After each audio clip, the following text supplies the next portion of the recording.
भस्त्रिका प्राणायाम. भस्त्रिका प्राणायाम करण्यासाठी आपल्याला पद्मासन, सुखासन किंवा सिद्धासन या आसनामध्ये बसायचं आहे आणि ध्यान मुद्रा आपल्याला करायची आहे. ओके. पाठीचा कणा सरळ, खांदे सैल, डोळे संथ मिटलेले. जे कोणी प्रेग्नेंट वुमन्स असतील किंवा ज्यांना हाय ब्लड प्रेशरचा त्रास आहे त्यांनी भस्त्रिका प्राणायाम करायचं नाहीये. एक डीप ब्रीदिंग करायचं आहे आणि श्वास सोडायचा आहे.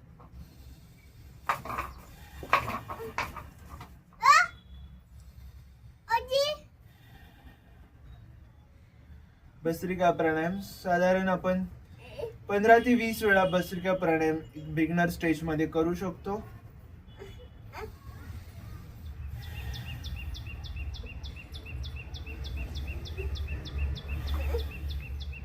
श्वास घेत असताना बाहेरच्या ऍटमॉस्फिअरची जी काही पॉझिटिव्ह एनर्जी आहे, ऊर्जा आहे, ती आपण श्वासाद्वारे शरीरामध्ये घेत आहोत आणि श्वास सोडत असताना शरीरामधील जे कोणती निगेटिव्हिटी आहे ती आपण बाहेर सोडत आहे.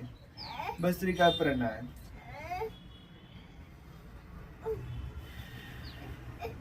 भस्त्रिका प्राणायाम केल्यामुळे लंग्सची कॅपॅसिटी वाढते, ओव्हरऑल हेल्थ चांगली होते, मन प्रसन्न होतं, शरीर शांत होतं. धन्यवाद.